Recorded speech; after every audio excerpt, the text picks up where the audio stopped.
अभी नेक्स्ट जो हमारा टॉपिक है दैट इज गैलोनोमीटर। अब ये गैलोनोमीटर का ऑपरेशन जो रहता है वो कैसा होता है वो अभी हम लोग यहाँ पर देखते हैं। सबसे पहला गैलोनोमीटर का जो काम रहता है वो रहता है डिटेक्ट द करंट। इसका मतलब क्या कि जो गैलोनोमीटर है क्या करेगा, हमेशा करंट प्रेजेंट है या नहीं है ये आपको बताएगा कौन, गैलोनोमीटर। लेकिन एमीटर भी वही काम करता है कि एमीटर आपको क्या करता है, करंट मेजर करके देता है, लेकिन ये आपको एग्जैक्टली करंट का रीडिंग नहीं देगा, लेकिन आपको इतना बताएगा कि करंट है या नहीं। तो सवाल ये आता है कि अगर हमारे पास एमीटर ऑलरेडी है करंट को मेजर करने के लिए तो इसका जरूरत क्यों पड़ता है। तो इसका नीड इसके लिए बिकॉज इसका जो सेंसिटिविटी जो रहता है वो क्या रहता है, हाई रहता है। अभी हायर सेंसिटिविटी का मतलब क्या, अगर छोटा से छोटा भी चेंज रहेगा करंट के अंदर तो आपको वो यहाँ पर दिखाई देगा। एमीटर के अंदर क्या होता है, उसका सेंसिटिविटी बहुत ज्यादा रहता है तो उतना वो सेंसिटिव होता नहीं है। तो इसकी वजह से क्या होता है कि एमीटर जो है वो स्मॉलर से स्मॉलर वैल्यू रहेगा करंट का तो वो मेजर नहीं कर सकता, वो आपका गैलोनोमीटर आपको बता सकता है। लेकिन सबसे पहले देखेंगे हम लोग कि इसका ऑपरेशन होता कैसे, ठीक है। तो टेक्स्ट बुक में बहुत फैंसी डायग्राम दिख रहा है 3D, तो सिंपल वे में देखो क्या रहेगा। आप लोग सबसे पहले लोगे परमानेंट मैग्नेट, और जहां पर मैग्नेट है वो हम लोग को मालूम है कि एक साइड में नॉर्थ पोल रहेगा, एक साइड में साउथ पोल रहेगा। और यहाँ पर जो मैग्नेट लिया हुआ है वो कौन सा है, वो है आपका horseshoe magnet. Why horseshoe magnet, जो घोड़े का जो शू रहता है उसके शेप का रहता है, मालूम है ना, घोड़े का शू ऐसे शेप का रहता है आपका, ठीक है, कभी देखा रहेगा तो। सो दैट्स वाई ये भी वैसे ही शेप में, और उसके बीचों बीच अगर यहाँ पर दिखोगे तो ये है आपका कॉइल, ठीक है। मतलब क्या, जो कॉपर का वायर रहता है वो राउंड शेप में या फिर स्क्वायर शेप में से बाउंड किया रहेगा, करेक्ट है, वो यहाँ पर प्लेस किया गया और उसको कनेक्ट किया हुआ है हमने एक पॉइंटर, ठीक है। अभी यहाँ पर जो भी सर्किट के अंदर का मुझे करंट डिटेक्ट करना है, मैं क्या करूंगा, वो सर्किट कनेक्ट करूंगा किसको, ये कॉइल को। ये कॉइल के जो दो एंड्स है वो ऐसे बाहर निकले रहेंगे, एक एंड रहेगा प्लस को, एक एंड रहेगा। तो आप लोग क्या करोगे कि जो भी सर्किट के अंदर करंट आपको मेजर करना है वो सर्किट क्या करोगे, आप यहाँ पर कनेक्ट करोगे। जैसे ही हम लोग उसको यहाँ पर कनेक्ट करेंगे वैसा क्या हो जाएगा, वो सर्किट के अंदर का सारा करंट अभी कहाँ से फ्लो होगा, आपके कॉइल के थ्रू फ्लो होगा। और ये कॉइल के थ्रू फ्लो जैसे ही होगा वैसे क्या हो जाएगा, यहाँ पर नॉर्थ और साउथ पोल के बीच में यहाँ पर क्या रहेगा, ऑलरेडी एक मैग्नेटिक फील्ड रहेगा जो कहाँ से कहाँ पर जा रहा है, नॉर्थ टू साउथ। हम लोग मालूम है ना कि मैग्नेटिक फील्ड कैसे जाते हैं, नॉर्थ टू। इसका मतलब है यहाँ पर बीच में ऑलरेडी मैग्नेटिक फील्ड है, लेकिन जैसे यहाँ से करंट फ्लो होगा आपके कॉइल के अंदर भी क्या होगा, एक मैग्नेटिक फील्ड इंड्यूस होगा, बराबर ना। बिकॉज हमने देखा हुआ है ना magnetic effect of electric current की, जहां जहां पर इलेक्ट्रिक करंट फ्लो होगा कॉइल में से वहां पर क्या होता है, मैग्नेटिक फील्ड क्रिएट होता है। मतलब यहाँ पर दो फील्ड्स क्रिएट हो गई, कौन सी, एक इसकी और एक, ठीक है। तो इसका जो मैग्नेटिक फील्ड है वो लेट्स से हम लोग यहाँ पर पकड़ लेते हैं ऐसा, यहाँ पर मैग्नेटिक फील्ड क्रिएट होगा। तो ये वाला मैग्नेटिक फील्ड और ये वाला मैग्नेटिक फील्ड क्या करेंगे, एक दूसरे के ऊपर फोर्स अप्लाई करेंगे, और इसी फोर्स की वजह से क्या होगा, आपका ये जो कॉइल है, कॉइल क्या होगा, रोटेट होगा। और जैसे ही कॉइल आपका रोटेट होगा वैसे क्या होगा, आपका ये पॉइंटर भी शिफ्ट होगा। तो मैं जितना हायर करंट दूंगा यहाँ पर उतना यहाँ पर मैग्नेटिक फील्ड ज्यादा क्रिएट होगा, मैग्नेटिक फील्ड जितना ज्यादा क्रिएट होगा उतना क्या होगा, उसका डिफ्लेक्शन हायर रहेगा। तो गैलोनोमीटर का बेसिक ऑपरेशन ही वही है क्या, कि आपका जो करंट है, तो यहाँ पर करंट जितना हायर रहेगा उतना क्या रहेगा, आपका जो डिफ्लेक्शन है, ये डिफ्लेक्शन आपको क्या मिलेगा, ज्यादा मिलेगा। तो यहाँ पर मोर डिफ्लेक्शन मतलब क्या, आपका जो पॉइंटर है वो बहुत आगे की तरफ शिफ्ट होगा। अगर करंट कम दूंगा मैग्नेटिक फील्ड कम क्रिएट होगा, और मैग्नेटिक फील्ड अगर कम क्रिएट होगा तो क्या होगा, उसका जो डिफ्लेक्शन है, ये डिफ्लेक्शन भी क्या होगा, यहाँ पर बहुत थोड़ा सा होगा। तो अगर ज्यादा काटा मूव हो रहा है, ये पॉइंटर ज्यादा मूव हो रहा है, तो आप लोग क्या समझ पाओगे कि यहाँ पर करंट का वैल्यू ज्यादा है। अगर आपका पॉइंटर थोड़ा सा ही शिफ्ट हो रहा है, इसका मतलब क्या, वहां पर आपका करंट का वैल्यू क्या है, लोअर है। मतलब यहाँ पर मैं ऐसा बोल सकता हूँ कि आपकी जो करंट का वैल्यू है it is directly proportional to the deflection of the coil. वही हो रहा है ना यहाँ पर कि करंट का वैल्यू अगर बढ़ रहा है तो डिफ्लेक्शन भी क्या मिल रहा है, ज्यादा मिल रहा है। तो ये सिंपल मैकेनिज्म के ऊपर काम करता है हमारा गैलोनोमीटर, ठीक है ना। लेकिन अगर मुझे गैलोनोमीटर की मदद से अगर क्या करना है, एमीटर और वोल्टमीटर को बनाना है, तो उसके लिए हमें क्या करना पड़ेगा, थोड़ा सा उसमें माइनर मॉडिफिकेशंस करना पड़ेगा, जिसकी मदद से हम लोग क्या कर पाएंगे, यहाँ पर अपना गैलोनोमीटर को एमीटर की तरह भी यूज कर सकते हैं एंड वोल्टमीटर की तरह भी यूज कर सकते हैं, ठीक है। तो हमारा अगला पॉइंट वही रहेगा कि galvanometer as an ammeter. Now with next हमारा टॉपिक रहेगा that is conversion of ammeter into galvanometer, sorry galvanometer into ammeter, ठीक है। सो यहाँ पर हम लोग क्या करेंगे, हमारा जो गैलोनोमीटर है उसमें कुछ मॉडिफिकेशन करेंगे जिससे क्या होगा, कन्वर्ट होगा वो किसमें, एमीटर का। मतलब जो गैल्वेनोमीटर से हम लोग करंट मेजर नहीं कर सकते थे उसको भी हम लोग क्या कर सकते हैं, करंट मेजर करने लायक बना सकते हैं। सबसे पहले समझ लेते हैं कि हमारा एमीटर काम क्या करता है, उसके लिए क्या क्या चेंजेस करना जरूरी है, और वो चेंजेस कैसे करेंगे वो, और वो कैसे होगा वो सब देखेंगे हम लोग स्टेप बाय स्टेप। सबसे पहले देखेंगे हम लोग कि एमीटर होता क्या है। तो एमीटर का बेसिक ऑपरेशन सबको मालूम है क्या, कि आपका एमीटर जो है वो हमेशा क्या करता है, करंट को मेजर करने का काम करता है। मतलब आपको एम्पियर्स के अंदर वैल्यू बताएगा कि वो करंट कितने एम्पियर्स का एग्जैक्ट, ये काम किसका रहता है, एमीटर का। सेकंड जो रहता है उसका कनेक्शन हमेशा सीरीज में रहता है। इसका मतलब क्या, अगर कोई भी रेजिस्टेंस का मुझे निकालना है करंट कितना फ्लो है, तो मुझे सिंपली क्या करना है, उसके साथ हमारा जो एमीटर है क्या करेंगे हम लोग, सीरीज में कनेक्ट करेंगे। इसका मतलब क्या कि जो भी करंट यहाँ से पास होगा वही सेम करंट इसमें से भी पास होगा। मतलब अगर यहाँ से आई करंट पास हो रहा है तो इसके अंदर से फ्लो होने वाला करंट भी कितना रहेगा, आई रहेगा, क्योंकि सेम करंट फ्लो होता है ना सीरीज में।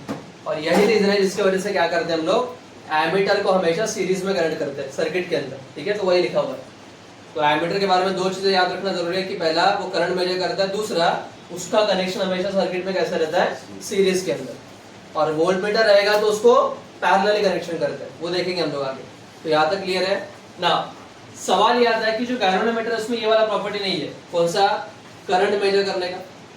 लेकिन अगर गैल्वेनोमीटर को हमारे एमीटर बनना है तो उसको खुद में कुछ तो पहले चेंजेस करना पड़ेगा, और वही हमारा रहेगा अगला point, that is modification necessary to convert galvanometer into ammeter. कि मुझे अगर गैल्वेनोमीटर को एमीटर की तरह यूज करना है तो उसको कुछ ना कुछ तो मॉडिफिकेशन करना पड़ेगा खुद में। डायरेक्टली हम लोग यूज कर सकते हैं क्या उसको, अगर मुझे ये करना है तो उसमें कुछ तो क्वालिटीज होना जरूरी है ना। तो उसमें 3 कैरेक्टरिस्टिक्स होना बहुत जरूरी है, करेक्ट है।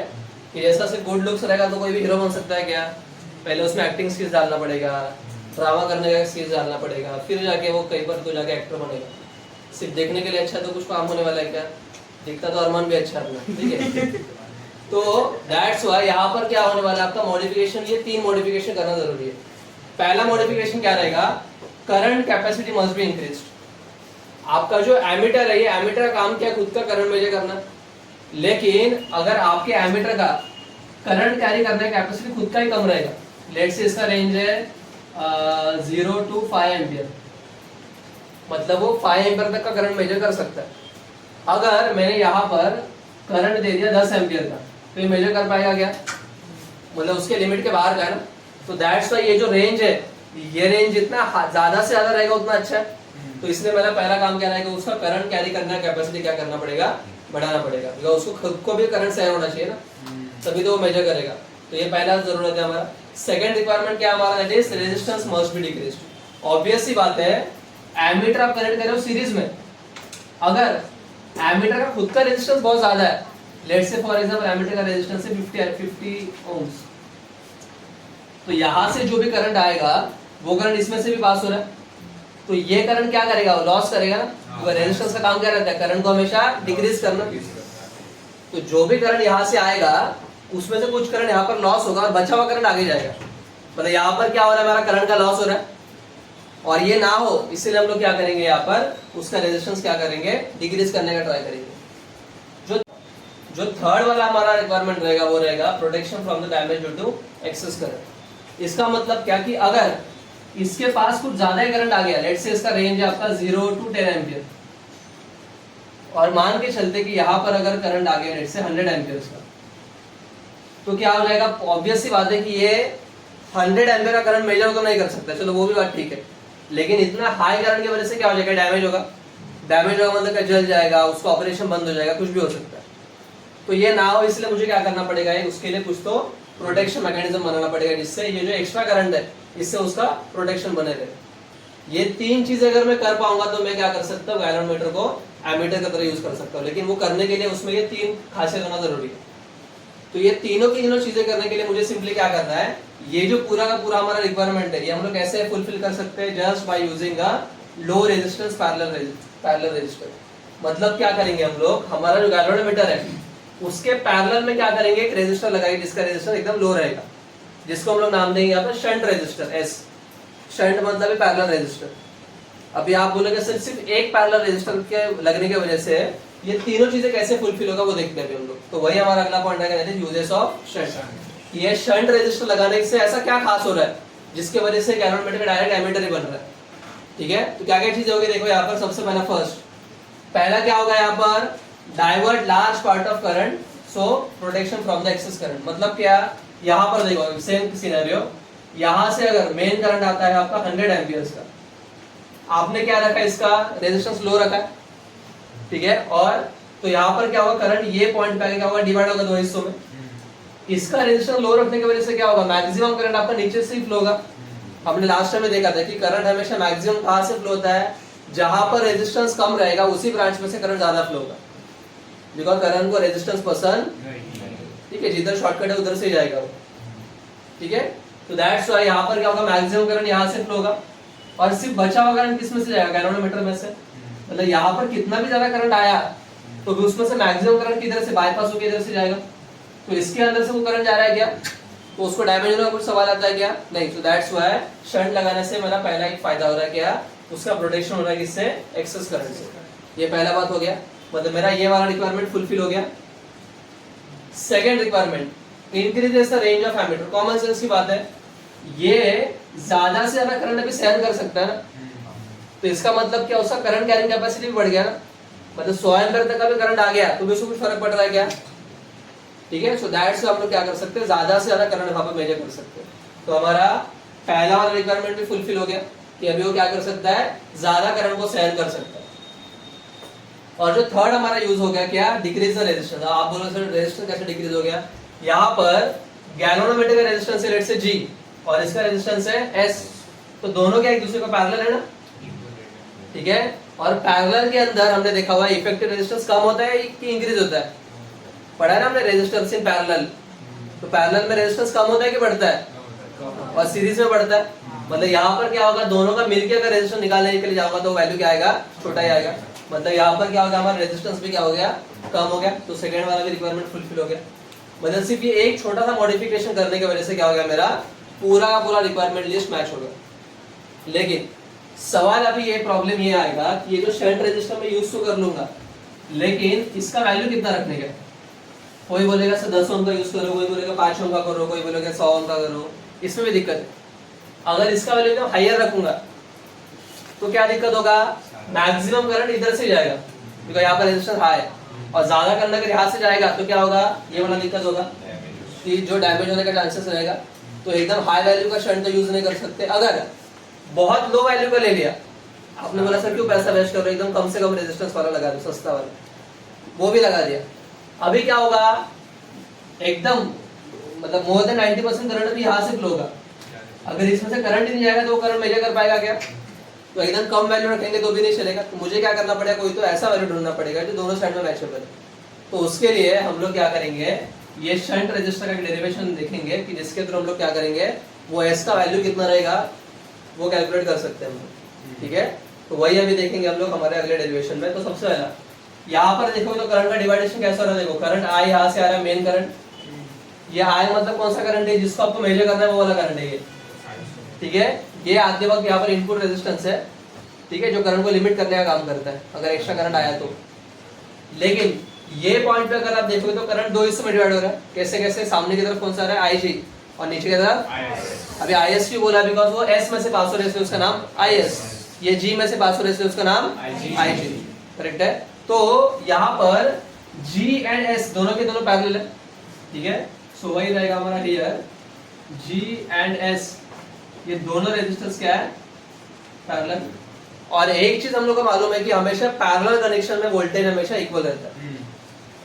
किसी भी पैरेलल कनेक्शन के अंदर क्या रहेगा, आपका वोल्टेज का वैल्यू हमेशा इक्वल रहता है कि जितना वोल्टेज G के अक्रॉस रहेगा उतना वोल्टेज S के भी अक्रॉस रहेगा। तो इसका मतलब मैं ये बोल सकता हूँ कि VG is equal to VS, correct है। लेकिन हमारे पास एक फॉर्मूला है V is equal to IR, कौन सा लॉ, ओम्स लॉ। तो ये VG का जो फॉर्मूला है, तो ओम्स लॉ क्या बोलता है, करंट इनटू रेजिस्टेंस। VG किसका वोल्टेज है, गैल्वेनोमीटर का, गैल्वेनोमीटर का करंट कितना है, IG, तो इसलिए I इंटू R मतलब क्या, IG इंटू उसका रेजिस्टेंस कितना है, यही फॉर्मूला लगा, देखो उसका करंट है IG, रेजिस्टेंस है G। वैसा VS मतलब क्या, शंट का वोल्टेज, तो IS इंटू S, करेक्ट है। लेकिन अभी यहाँ पर मैं क्या कर सकता हूँ, उसका वैल्यू पुट करके देखूंगा। सो IS, अभी यहाँ पर क्या होगा, जो S है, ठीक है, ये S की जगह पर क्या कर सकता हूँ मैं, आपका यहाँ पर जो IS है उसकी जगह पर कैसा आएगा आपका, ये जो करंट है IS, ये पॉइंट पे देखो क्या हो रहा है, ये नोड पे इधर से करंट आ रहा है आपका I, यहाँ पर जा रहा है आपका IG, मतलब यहाँ से मान के चलते 10 एम्पीयर आएगा, ठीक है। तो यहाँ पर अगर आपका गया 6 एम्पीयर, तो नीचे से कितना फ्लो होगा, कैसे मालूम पड़ा, आपने I माइनस IG कहते हुए क्या मिला आपको, IS का वैल्यू मिला। तो इन शॉर्ट IS का मतलब क्या, I माइनस, ये एक्चुअली KCL है, कैसे, incoming is equal to outgoing, incoming क्या है I, आउटगोइंग कौन है IG, और IG को इधर लेके आएंगे तो क्या होगा, I minus IG is equal to, तो इसलिए IS की जगह पर क्या लिखूंगा मैं यहाँ पर, I माइनस IG, ठीक है। तो यहाँ पर वही आएगा, IS की जगह पर आएगा I minus IG into S, reason क्या आएगा, IS is equal to I minus IG। मुझे वैल्यू किसका निकालना है, शंट रेजिस्टेंस का निकालना है, तो ये I माइनस IG यहाँ पर आके डिवाइड होगा, तो कैसा होगा, S is equal to IG into G upon I minus IG, correct है ना। तो ये मुझे क्या मिल गया, हमारे शंट रेजिस्टेंस का फॉर्मूला मिला, क्या, IG into upon I minus IG, उन्होंने ये G को बस अलग से लिखा है ब्रैकेट के बाहर, बराबर वही लिखा ना, IG upon I minus IG into G। तो इस तरीके से मुझे क्या मिल गया, शंट रेजिस्टेंस का वैल्यू मिल गया।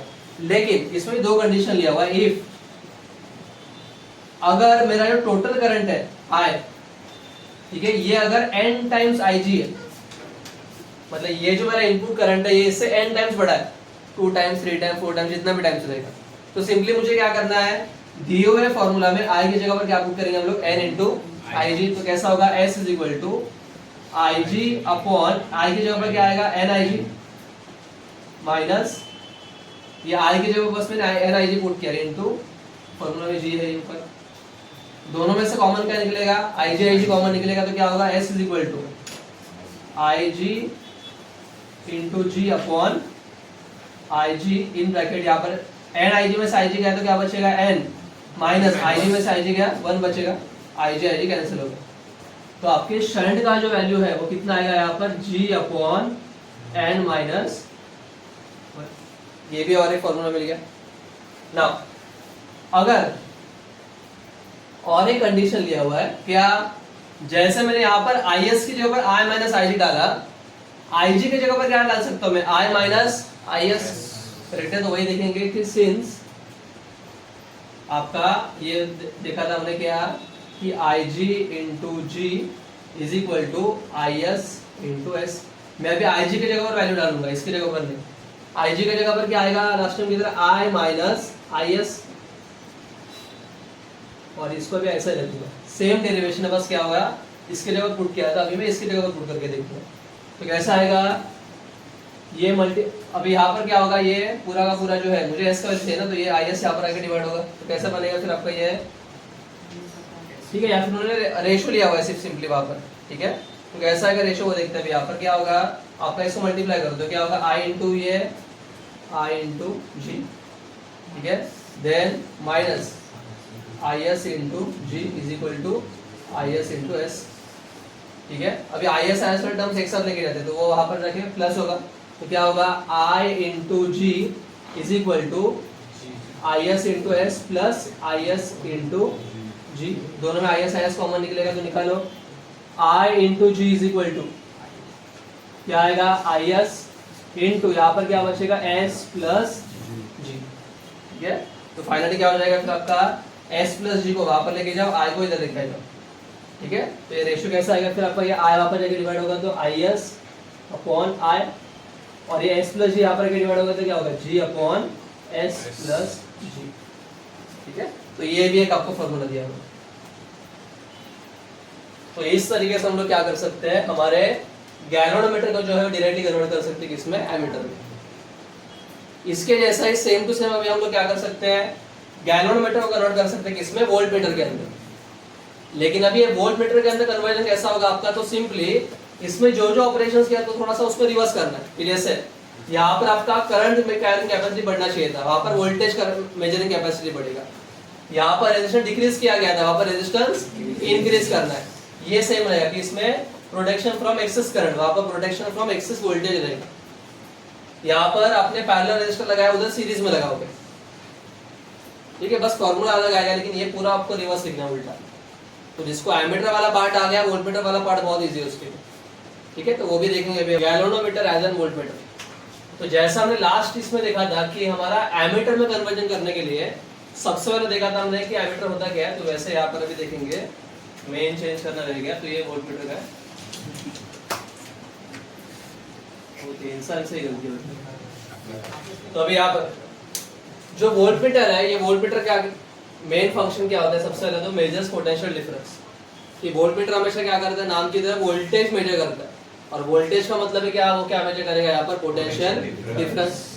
देन इसका जो कनेक्शन है ये हमेशा पैरेलली कनेक्ट करते हैं। मतलब क्या कि अगर मुझे कोई भी सर्किट के अंदर लेट्स से रेजिस्टर है और मुझे इसका वोल्टेज निकालना है, तो मुझे सिंपली क्या करना है, ये रेजिस्टर के पैरेलल में मुझे क्या करना है, एक वोल्टमीटर कनेक्ट करना है, करेक्ट है। और ये जो वोल्टमीटर के अंदर रीडिंग आएगा वही मेरा क्या रहेगा, रेजिस्टर के अक्रॉस का वोल्टेज रहेगा। क्यों? बिकॉज पैरेलल कनेक्शन में हमेशा वोल्टेज सेम रहता है, तो जितना वोल्टेज मुझे यहाँ पर दिखेगा वही सेम वोल्टेज मुझे यहाँ पर दिखने वाला है। और दैट्स हम लोग क्या करते हैं, हमेशा वोल्टमीटर को सर्किट में हमेशा पैरेलल कनेक्ट करते हैं। लेकिन अगर वही फंडा क्या कि मुझे अगर गैल्वेनोमीटर को वोल्टमीटर बनाना है, तो पहला गैल्वेनोमीटर में को क्या करना पड़ेगा, खुद में कुछ चेंजेस लाना पड़ेगा, करेक्ट है। कुछ अगर बनना है तो पहले क्या करना पड़ेगा, थोड़ा बहुत चेंजेस लाना पड़ता है ना खुद में। तो ये चेंजेस यहाँ पर भी 3 चेंजेस रहेंगे सेम। पहला चेंज क्या रहेगा, उसका वोल्टेज मेजरिंग कैपेसिटी क्या होना चाहिए, बढ़ाना चाहिए। ऑब्वियस सी बात है कि अगर आपका वोल्टमीटर का काम क्या वोल्टेज मेजर करना, अगेन वो अगर 0 to 10 वोल्ट मेजर कर सकता है, अगर मैंने 100 वोल्ट का सप्लाई दिया तो वो मेजर कर पाएगा क्या? मतलब क्या, सबसे पहले तो उसका खुद का वोल्टेज मेजर करने का कैपेसिटी हाई होना चाहिए ताकि वो मैक्सिमम अमाउंट ऑफ वोल्टेज क्या कर सकता है, मेजर कर सकता है। सेकंड रिक्वायरमेंट क्या, उसका रेजिस्टेंस हाई होना चाहिए। अभी वोल्टमीटर का रेजिस्टेंस हमेशा ज्यादा क्यों रखते हैं, वो देखो, अगर इसका रेजिस्टेंस अगर मान के चलते बहुत कम है, लेट्स से इसका रेजिस्टेंस है सिर्फ 1 ओम, तो यहाँ से जो भी करंट आएगा, ये करंट का मैक्सिमम करंट इसमें से पास होगा।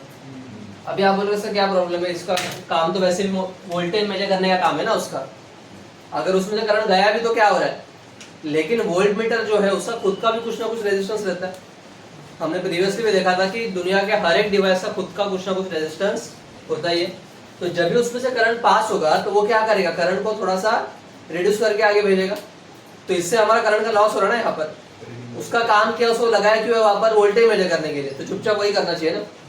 फालतू का करंट अगर खाते बैठेगा तो चलेगा क्या, नहीं। तो ऐसा ना हो इसलिए हम लोग क्या करते हैं, उसका रेजिस्टेंस हमेशा इंक्रीज करते हैं, क्योंकि जितना उसका रेजिस्टेंस हाई रहेगा उतना करंट वहां से जाएगा, और वो करंट को ड्रॉ नहीं करेगा तो करंट लॉस होने का सवाल ही नहीं आता। सो दैट्स व्हाई वोल्टमीटर में हमेशा रेजिस्टेंस क्या होना चाहिए, हायर होना चाहिए। एमीटर में डिक्रीज कर देते हैं हम लोग। देन थर्ड उसका रिक्वायरमेंट क्या है कि protection from the excess voltage. Same वही कि जैसा उसका एक्सेस करंट से प्रोटेक्शन करना था, वैसे यहाँ पर इसका एक्सेस वोल्टेज से मेजर प्रोटेक्शन करना। अभी ये एक्सेस वोल्टेज से प्रोटेक्शन क्यों करना है कि इन द केस अगर फ्लक्चुएशन की वजह से यहाँ पर हायर वोल्टेज चला गया तो ये डैमेज हो सकता है, जल सकता है, कुछ भी हो सकता है। तो वो ना हो इसलिए मुझे क्या करना पड़ेगा, कोई ना कोई तो प्रोटेक्शन मैकेनिज्म यूज करना पड़ेगा। अभी वो कैसा करते हैं, तो उसके लिए ये तीनों चीजें अचीव करने के लिए हम लोग क्या करेंगे, सिंपली यहाँ पर एक सीरीज रेजिस्टर लगाएंगे जिसका वैल्यू एकदम हाई रहेगा।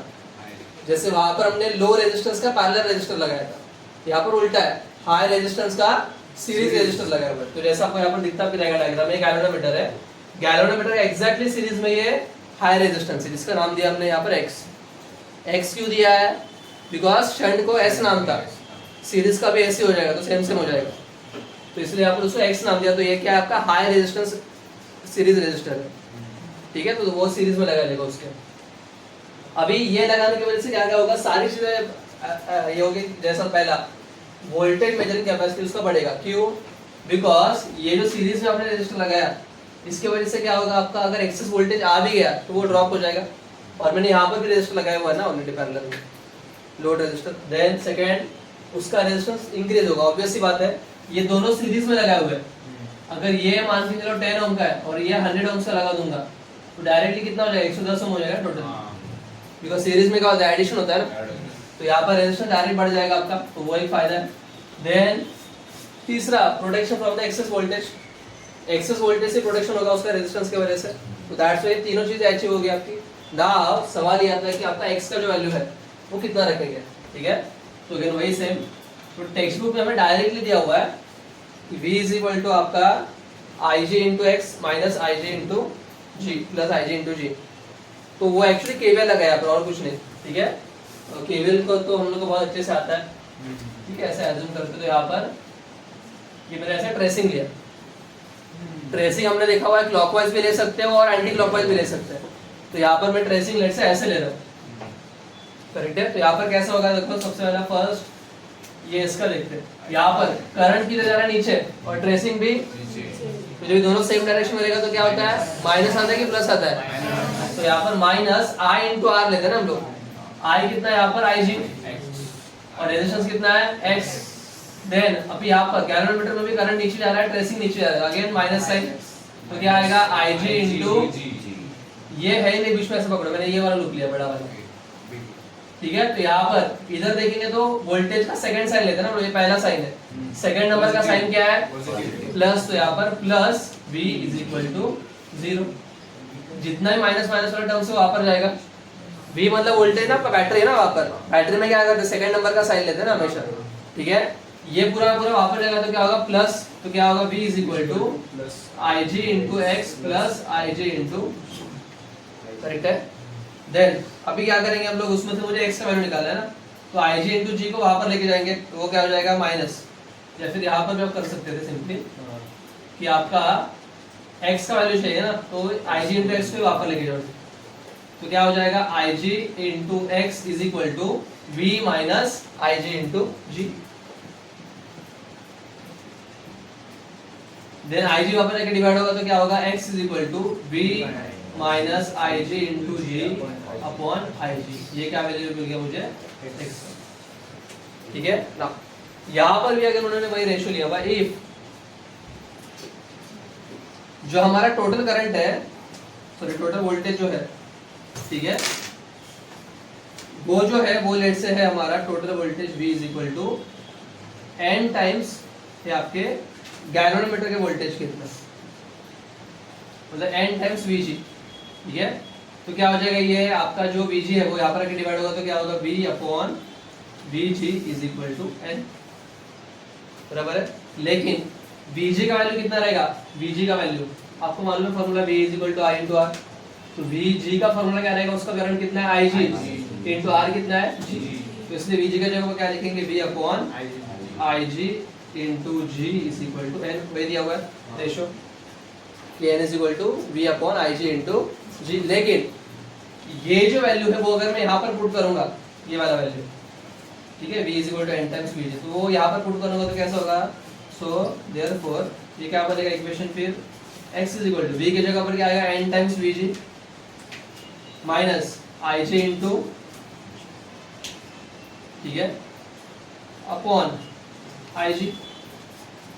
लेकिन vg का वैल्यू कितना देखा था हमने, ig इंटू, तो वैल्यू यहाँ पर डाल दो डायरेक्ट ig इंटू जी, तो इसमें से क्या कॉमन निकलेगा, ig कॉमन निकलेगा पूरा और g भी कॉमन निकलेगा, तो क्या होगा x इज इक्वल टू क्या होगा ig इंटू जी, ब्रैकेट यहाँ पर क्या बचेगा n माइनस यहाँ पर ig इंटू जी पूरा हो गया तो 1 बचा अपॉन ig कैंसिल, क्या फॉर्मूला बचा आपका x is equal to g into n minus 1। Textbook में डायरेक्ट फॉर्मूला दिया है बस इसका कि x is equal to g into n minus 1, clear है। ये n को ना n भी लिखा हुआ है वोल्टेज का रेशियो, इसलिए एक ही बात है। तो इस तरीके से मुझे क्या मिल जाएगा आपका x का ये एक फॉर्मूला मिल गया और ये एक फॉर्मूला मिल गया, ठीक है। तो ये था आपका गैल्वेनोमीटर को वोल्टमीटर में कन्वर्ट करने का प्रोसीजर। तो जिसको एमीटर बराबर से आ रहा है बस थोड़ा डेरिवेशन अलग है, बाकी ये पॉइंट्स पूरे सेम है, कुछ अलग नहीं है यहाँ पे, ठीक है। बस आपको अलग से सर्किट याद रखना है और ये डेरिवेशन बराबर से समझ के लेना, क्लियर है। देन उसके बाद आपको दिया हुआ है वहां पर difference between ammeter and voltmeter, ठीक है। डिफरेंस बहुत सिंपल दिया हुआ है, क्या क्या दिया हुआ है, सबसे पहला फर्स्ट डिफरेंस क्या दिया है, एमीटर करंट मेजर करता है, वोल्टमीटर वोल्टेज मेजर करता है। सेकंड डिफरेंस क्या दिया है, सीरीज, वो भी देखा हमने कि आपका वोल्टमीटर पैरेलल करंट करते हैं, एमीटर सीरीज में करंट करते हैं। थर्ड पॉइंट क्या दिया है, लो रेजिस्टेंस। ठीक है, कि इसके अंदर हम लोग क्या करेंगे, लो रेजिस्टेंस वाला यूज करेंगे। और यहाँ पर देखा था हमने, यहाँ पर क्या कर रहे हैं हम लोग, हाई रेजिस्टेंस वाला रेजिस्टेंस यूज कर रहे हैं, उसमें लो रेजिस्टेंस वाला शंट यूज कर रहे थे। फोर्थ डिफरेंस क्या रहेगा, smaller the shunt greater will be the current measure. Obviously हम लोग शंट का वैल्यू छोटा क्यों ले रहे थे, ताकि उसका करंट कैरिंग कैपेसिटी बढ़ जाए। और सीरीज इसमें क्या रहेगा, लार्जर सीरीज रेजिस्टेंस यूज करें ताकि इसका वोल्टेज मेजरिंग कैपेसिटी बढ़ जाए। और फाइनल में बस क्या उसका फॉर्मूला आपको लिखना है। ठीक है, सो इस तरीके से आपका एमीटर और वोल्टमीटर का एक तो डिफरेंस आएगा, या फिर ये पूरा कन्वर्जन आएगा कि कैसे कर सकते हैं। क्लियर है, हमारा लास्ट टॉपिक रहेगा दैट इज थर्मोइलेक्ट्रिसिटी। ठीक है, और ये इफेक्ट को हम लोग बोलते हैं सीबेक इफेक्ट। ठीक है, अब ये सीबेक इफेक्ट के अंदर क्या होता है कि हम लोग सिंपली क्या, पहले डायग्राम समझ लो क्या करेंगे। यहाँ पर हम लोग 2 बीकर्स लेंगे, एक बीकर जो रहेगा उसको हीट करेंगे हम लोग, और एक बीकर के अंदर आइस भर के रखेंगे। ठीक है, तो ऑब्वियसली इसका टेम्परेचर जो रहेगा वो हायर रहेगा, इसका टेम्परेचर लोअर रहेगा। ठीक है, मतलब ये आपका हो गया हॉट जंक्शन, ये हो गया। अभी यहाँ पर हम लोग एक इंटरेस्टिंग बात करेंगे क्या, कि हम लोग यहाँ पर 2 डिफरेंट मटेरियल के वायर्स लेंगे। लेट से मैंने यहाँ पर लिया है कॉपर का, और ये लिया हुआ आयरन का। क्या किया मैंने, ये जो लाल कलर में दिख रहा है ये आपका कॉपर का वायर है, जो ब्लू कलर में दिख रहा है क्या है, आपका आयरन का वायर है। और दोनों जंक्शंस के अंदर हम लोग क्या कर रहे हैं, कॉपर वायर और आपका आयरन वायर दोनों को ज्वाइन करके यहाँ पर फिट कर रहे हैं। यहाँ पर देखो कॉपर वायर आयरन वायर यहाँ पर डीप किया हुआ। तो ये जो आपका एंड्स है, जहां पर आपका कॉपर एंड आयरन दोनों वायर का कनेक्शन हो रहा है, उसको हम लोग बोलते हैं थर्मोकपल। कपल का मतलब ही क्या होता है कि जहाँ पर 2 डिफरेंट कैटेगरी के लोग क्या होते हैं, एक साथ आते हैं, that is termed as couple. कि दोनों डिफरेंट रहते हैं एकदम। ठीक है, एक टॉपर रहेगा तो एक डायरेक्ट फेलियर है, वो कॉम्बिनेशन हमेशा बेस्ट रहता है ना। ठीक है, सो दैट्स व्हाई यहाँ पर भी क्या होगा, दोनों का प्रॉपर्टी टोटल अलग है। कॉपर का कंडक्टिविटी हाई रहता है, आपके आयरन का कंडक्टिविटी लो रहता है। तो दोनों एकदम डिफरेंट मटेरियल्स है, और दोनों जहां पर ज्वाइंट हो रहे हैं वो पॉइंट्स को हम लोग क्या बोलेंगे, थर्मोकपल्स। तो एक थर्मोकपल मैंने यहाँ पर डीप किया, एक थर्मोकपल हमने यहाँ पर डीप किया हुआ। नाउ अभी क्या हो जाएगा यहाँ पर, कि जैसा यहाँ पर ये डीप करेंगे, ये हॉट जंक्शन मतलब क्या, यहाँ पर टेम्परेचर हायर है, यहाँ पर टेम्परेचर लोअर है। कुछ देर के बाद आप ऑब्जर्व करोगे कि जो करंट है यहाँ पर करंट फ्लो चालू कर देगा। लेकिन करंट कैसे फ्लो होगा, आपका हॉट जंक्शन से, देखो डायरेक्शन देखो ना, आपका हॉट जंक्शन से आपका कोल्ड जंक्शन की तरफ फ्लो है। करेक्ट है, तो यहाँ पर ये जो आपका करंट का डायरेक्शन है वो डिपेंडेंट रहता है आपका हॉट एंड कोल्ड जंक्शन के ऊपर। अगर मुझे करंट का डायरेक्शन रिवर्स करना है तो मैं सिंपली क्या करूंगा, हॉट जंक्शन इधर रख दूंगा, कोल्ड जंक्शन, तो डायरेक्शन भी करंट का ऐसा रहेगा। करेक्ट है, तो इन दिस वे यहाँ पर क्या होता है, करंट जो है वो करंट फ्लो होता है, और करंट का डायरेक्शन डिपेंडेंट रहेगा आपका हॉट एंड कोल्ड जंक्शन के पोजीशन के ऊपर। लेकिन सवाल ये आता है कि यहाँ पर हमने करंट फ्लो रहा, मतलब यहाँ पर कुछ ना कुछ तो ईएमएफ क्रिएट होगा, और ये जो ईएमएफ क्रिएट हो रहा है यहाँ पर क्यों क्रिएट हो रहा है, ड्यू टू टेम्परेचर। तो दैट्स व्हाई ईएमएफ को हम लोग क्या बोलते हैं, थर्मो ईएमएफ बोलते हैं, कि थर्मल कैरेक्टरिस्टिक की वजह से क्रिएट होने वाला ईएमएफ थर्मो ईएमएफ। उसका सिंबल है एप्सिलॉन हमेशा के लिए। तो उसका फॉर्मूला क्या रहेगा, alpha T plus half beta T square. ये फॉर्मूला आया कैसे, इसमें अल्फा एंड बीटा, इसका मतलब होता है ये थर्मोइलेक्ट्रिक कांस्टेंट्स, कि ये जो थर्मोइलेक्ट्रिक कपल्स यहाँ पर कनेक्ट किया हुआ है उसका कांस्टेंट वैल्यू कितना है। ठीक है, कांस्टेंट्स क्या शो करता है कि वो कितना कपल्ड है प्रॉपर्ली। ठीक है, कि दोनों अलग अलग मटेरियल का बॉन्ड कितना स्ट्रांग है, दैट इज उसका थर्मोइलेक्ट्रिक कांस्टेंट्स, उसको बोलेंगे अल्फा एंड बीटा। और हमने ये फॉर्मूला के लिए एज्यूम किया है कि हमारा कोल्ड जंक्शन का टेम्परेचर है 0 डिग्री सेल्सियस और इसका टेम्परेचर है T डिग्री सेल्सियस। तो ये जो T दिख रहा है आपको वो इसका टेम्परेचर है, इसका नहीं है, बिकॉज इसका टेम्परेचर 0 एज्यूम किया हुआ है यहाँ पर। तो इस तरीके से हम लोग क्या कर सकते हैं, उसमें क्रिएट होने वाला ईएमएफ भी हम लोग कैलकुलेट कर सकते हैं कि वो कितना रहेगा। क्लियर है, तो ये होता है आपका सीबेक इफेक्ट। ठीक है, थ्योरी टॉपिक है बस।